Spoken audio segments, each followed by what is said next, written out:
पीले दांत वाली बहू। रंजना कभी ब्रश नहीं करती थी। उसे कितनी बार उसके माँ बाप ने डांटा, लेकिन उसका कोई असर उस पर होता ही नहीं था, जिस कारण से उसके दांत पीले पीले हो जाते हैं। शादी के बाद अरे बहू, वैसे तो तुझ में कोई कमी नहीं है, पर तेरे दांत इतने पीले कैसे हैं बेटा? कैसे मतलब? कोई सर्जरी थोड़ी ना कराई है। वो तो क्या नाम, मैं ब्रश नहीं करती थी तो पीले हो गए। अब क्या करूं? आप कहें तो लाल करवा लूं या फिर काले? यार ये क्या है, क्यों माँ से लड़ रही हो? लड़ रही हूँ? अरे मैं लड़ रही हूँ या ये बोल रही है कि दांत पीले हैं, पीले। अरे तपस्या थोड़ी ना की है इन्हें पीले करने के लिए। बकायदा ब्रश नहीं किया है 20 साल तक, तब जाकर। छी, कैसी बात कर रही हो? ये उस वक्त तो पीले नहीं थे जब हम लोग तुम्हें देखने आए थे। अरे तब साफ करवा लिया होगा डेंटिस्ट के पास जाकर। अब देखो कैसे पीले पीले लग रहे हैं। रंजना सास की तरफ गुस्से से देखती है। फिर शुरू हो गई पीले पीले पीले। अरे पीले तो तब भी थे जब मेरे हाथ का रसगुल्ला उड़ा उड़ा कर खा रही थी और बोल रही थी, लड़की नहीं गुणों का खजाना दे रहे भाई साहब आप।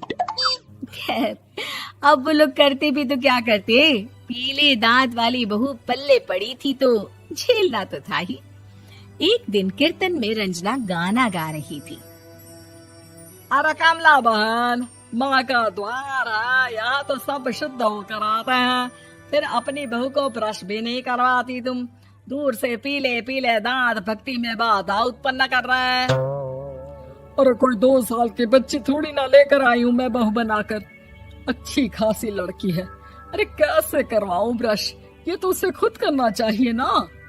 अब माँ बाप तो इसके जैसे तैसे निपटा दिए, ये नहीं सोचा कि सास कैसे संभालेगी।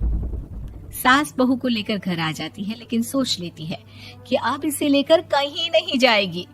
अगले रोज बहू कहती है, अरे क्या हो गया, मंदिर नहीं जाना क्या? कीर्तन का वक्त हो रहा है। मेरी मधुर वाणी से कान्हा जी जागते हैं और सोते हैं। आप तो जानती है ना उनकी भक्ति में कितना मन लगता है मेरा। वो क्या है ना, तबीयत ठीक नहीं लग रही है मेरी, आराम करूंगी मैं। तबीयत ठीक नहीं लग रही? अभी तो मिथुन के गाने पर नाच रही थी आप, और अब बोल रही है कि तबीयत ठीक नहीं लग रही। अरे भक्ति में मन लगा लो सासू माँ, ऊपर जाना है, क्या मुंह दिखाओगी आप? हाँ? सास को बहू की बात पर गुस्सा आ जाता है।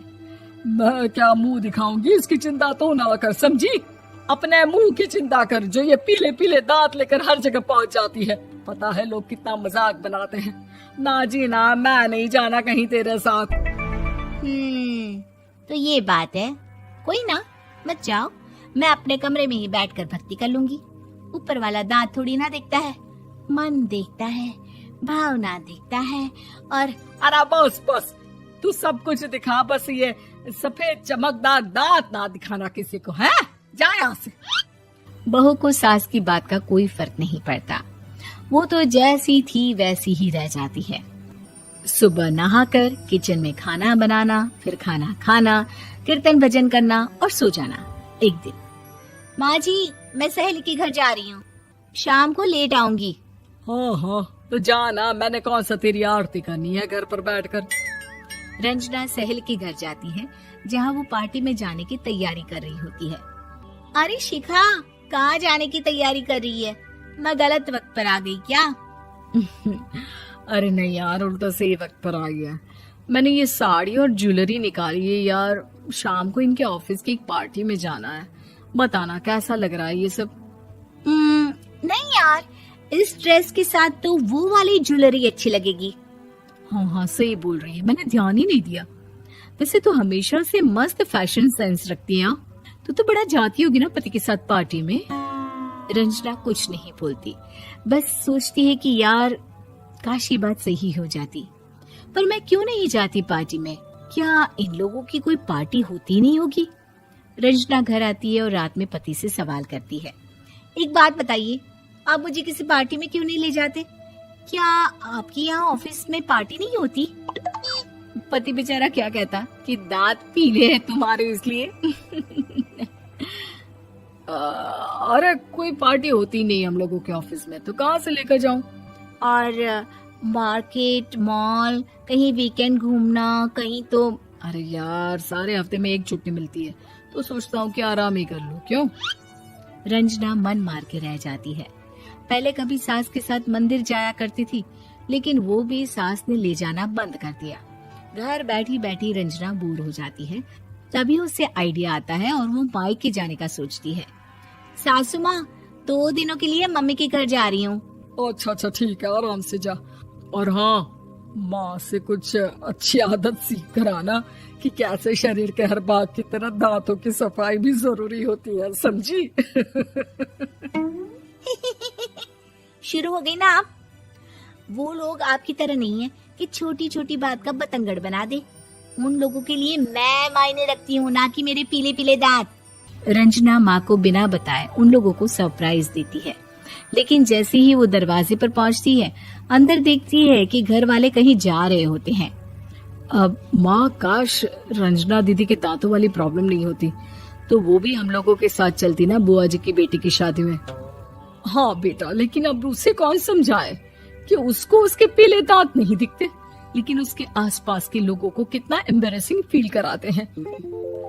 मुझे तो कितनी बार उसके स्कूल की टीचर ने शिकायत की कि उसके साथ कोई लड़की बैठना भी नहीं चाहती, और ना ही कॉलेज में कोई उससे बात करना चाहता था। लेकिन पता नहीं क्यों उसे ये बात समझ में ही नहीं आती। कोई कमी नहीं है उस लड़की में, बस यही कि दांत पीले हैं। वो तो भला हो जीजा जी और उनकी माँ का, जो दीदी को जैसी है वैसे ही रखा हुआ है। रंजना को अपने घर वालों की बात सुनकर बहुत दुख होता है। वो सोचती है कि वो क्या करे, लेकिन फिर वो सीधा डेंटिस्ट के पास जाती है, अपने दांत चमकाती है और कसम खाती है कि वो रोज ब्रश करेगी। अरे क्या हो गया?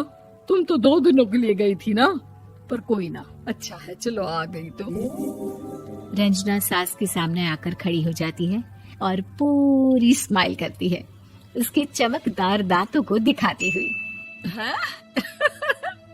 चले मंदिर। माँ, मुझे माफ कर दीजिए, मैंने आप लोगों को बहुत एम्बैरेसिंग फील करवाया। मैं आज से रोज ब्रश करूंगी।